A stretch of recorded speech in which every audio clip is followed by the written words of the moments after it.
LA isn't known for its high-quality connected bike infrastructure. But what if we could change that just by plugging a few gaps? Here's the amazing stat. 50% of trips taken every day in LA are less than 3 miles. 66% are less than 5 miles. If we gave people options to get out of a car, not be stuck in traffic, not have to look for parking, many people would take them. Let's say you wanted to bike safely from the ocean to downtown LA to the job-rich west side. Let's start at Colorado and Ocean in Santa Monica with an already awesome two-way concrete protected bike lane until 4th Street, where we make a left to go 1 block north to Broadway.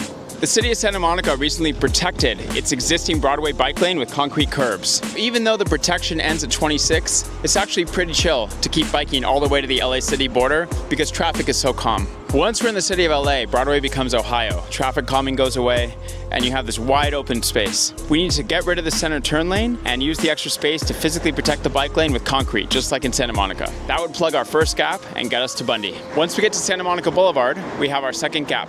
Luckily, as part of this road work, Caltrans has a secondary project called Ohio to Ohio, creating a two-way protected cycle track from that Ohio to this one. From here, the city of LA's Ohio Avenue Safety and Mobility Project takes over, which will create Class 4 bike lanes from here all the way to Westwood Boulevard, plugging our third gap.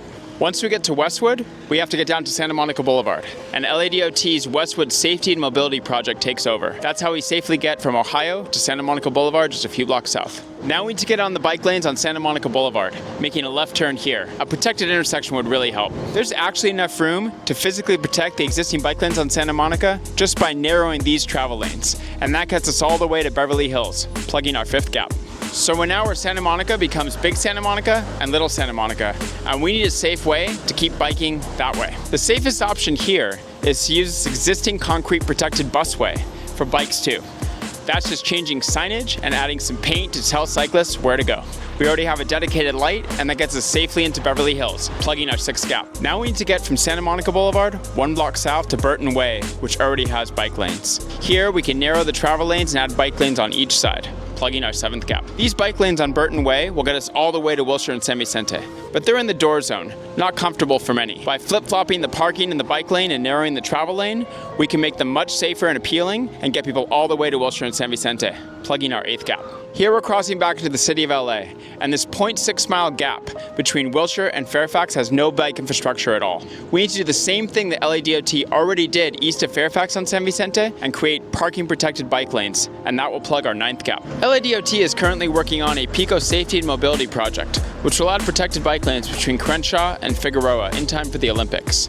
However, there is a 0.7 mile gap between San Vicente and Crenshaw. By extending that project less than a mile, we complete our 10th and final gap and have a safe way to bike from the ocean to downtown through all those job centers. So, 10 gaps, 17 miles. Some of those gaps are going to be under construction soon, some of those gaps need another advocacy push, and some of them are just dreams on paper. Stay tuned for how to help us get this done, as well as other gap closure projects on our radar.